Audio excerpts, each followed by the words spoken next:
பத்திரிகை தொலைக்காட்சி நண்பர்களுக்கு காலை வணக்கத்தை தெரிவித்துக் கொள்கின்றோம். கடந்த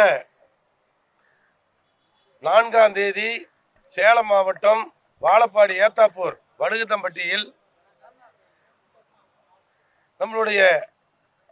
எங்களுடைய இயக்கத்தை சார்ந்தவர்களை தாக்கி மண்டை உடைந்து உயிருக்கு போராடி கொண்ட நிலையில் தாக்கியவர்களை நடவடிக்கை எடுக்க வேண்டும் என்று நாங்கள் வலியுறுத்தி போராட்டம் பண்ணி சேலத்தில் எஸ்பி அலுவலகத்தில் போராட்டம் பண்ணி எஃப்ஐஆர் போட வச்சோம். ஆனால் பாதிக்கப்பட்டவங்க நாங்கள் எங்கள் மீது எங்களுடைய கோரிக்கை மனு ஏற்காமல் காவல்துறை ஏத்தாப்பூர் டிஎஸ்பி அவர்களும் இன்ஸ்பெக்டர் அவர்களும் எங்களுடைய பாதிக்கப்பட்டவங்க மேலே 8 பேர் மேலே எஃப்ஐஆர் போட்டு உடனடியாக கைது செய்து சிறையில் அடைக்கப்பட்டார்கள். நாங்கள் பாதிக்கப்பட்டவங்க எங்களுக்கு எஃப்ஐஆர் போட்டிருக்கிறீங்க, நாங்கள் கொடுத்த மனு போது நடவடிக்கை எடுக்கணும்னு சொல்லி நாங்கள் மனு கொடுத்தோம். அதுக்கு எந்த விதமான நடவடிக்கை எடுக்கலை. சேலம் மேற்கு மாவட்ட மேற்கு தொகுதியினுடைய சட்டமன்ற உறுப்பினர் அவருடைய அழுத்தத்தின் பேரில் அவர் ஒரு 15 காரில் போறாரு ஒரு துக்க காரியத்துக்கு. அவர் தான் போய ஒரு ஹேண்டிகேப்டு அவருடைய பாக்கு காய் வச்ச இடத்துல வண்டி ஏத்துறாங்க. அது எல்லா மீடியாவிலும் தெரியுது. அந்த ஹேண்டிகேப்டு எதுக்கு நீங்க இது மாதிரி ஏத்துறீங்கன்னு சொல்லி கேட்குறாங்க. அதை பொருட்படுத்தாமல் அவர் மேல தாக்குதல் நடத்தி அவர்களை இன்னொரு நண்பரை உடைச்சி இன்னைக்கு சுந்தரராஜன் மருத்துவமனையில் படுத்து உயிருக்கு ஆபத்தான நிலையில் இருக்கிறார்கள். ஆகவே எங்க பகுதியில் இருக்கின்ற 8 பேர்த்த கைது செய்து அப்பாவிகளை சேலம் சிறைச்சாலையில் அடைச்சிருக்காங்க.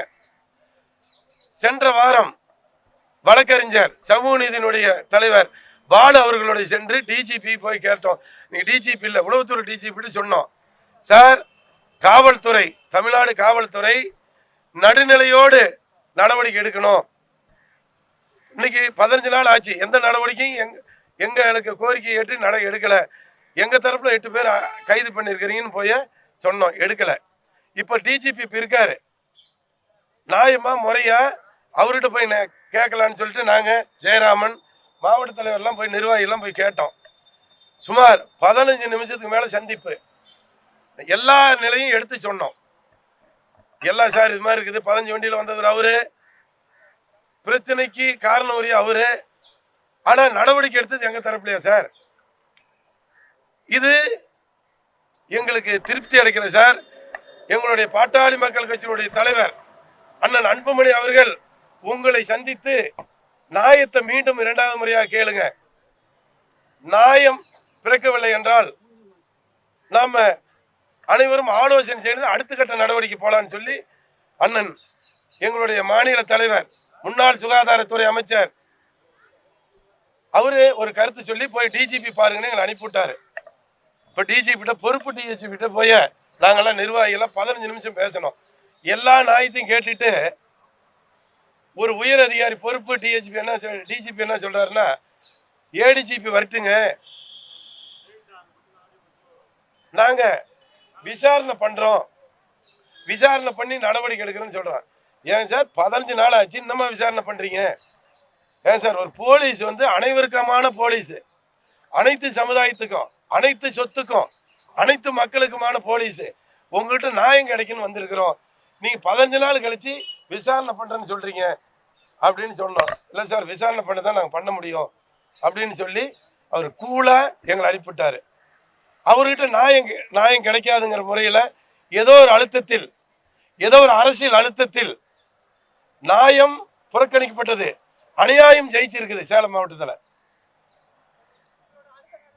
அடுத்த நடவடிக்கை இப்ப எங்களுடைய மாநில தலைவர் அண்ணன் அன்புமணி அவர்கள் இந்த செய்தி சொல்ல போறோம். இப்ப தொலைக்காட்சி நண்பர்கள் அனுப்ப போறீங்க, லைவா போடுவீங்க அல்லது சாயங்காலம் பத்திரிகையில் எழுதுவீங்க. அவரோட ஆலோசனை செய்து இந்த நடவடிக்கையை எடுக்காவிட்டால் நடவடிக்கையை எடுக்க வைப்போம்.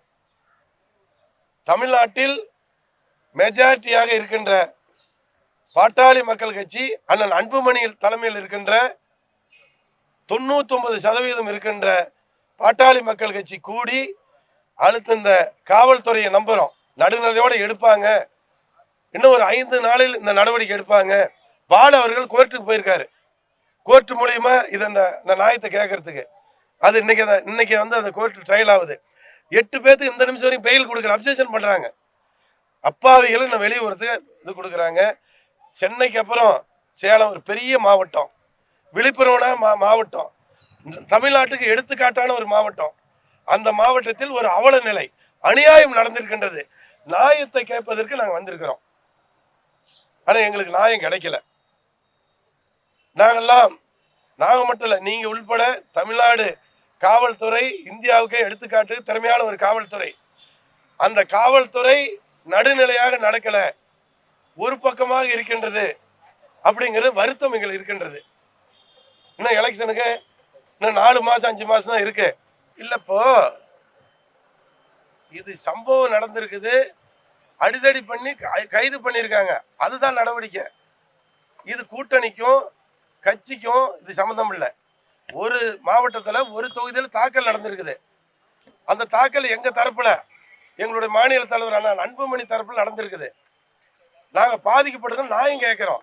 இதுக்கும் தேர்தலுக்கும் சம்மந்தம் இல்லை. அதனால காவல்துறை உயர் அதிகாரி இங்க டிஎஸ்பி எஸ்பிகிட்ட போனோம், வேலை நடக்கல. இந்த நாட்டினுடைய காவல்துறை தலைவர்கிட்ட போனோம், அவர் ஏடிஜிபி விசாரணை சொல்றாரு. இந்த நிமிஷம் வரைக்கும் நடவடிக்கை எடுக்கல, வருத்தம் அளிக்குது. செய்திகளை உடனுக்குடன் தெரிந்து கொள்ள கீழ்கண்ட கேபிள் மற்றும் டிடிஹெச் நெட்வொர்க்குகளில் எம்நாடு செய்தி தொலைக்காட்சியை காணுங்கள். பாதகம் செய்பவரை கண்டால் நாம் பயம் கொள்ளலாகாது பாப்பா. மோதி மிதித்து விடு பாப்பா, அவர் முகத்தில் உமிழ்ந்து விடு பாப்பா. அண்மை செய்திகளை உடனுக்குடன் தெரிந்து கொள்ள இணைந்திருங்கள் எம்நாடு தொலைக்காட்சியுடன்.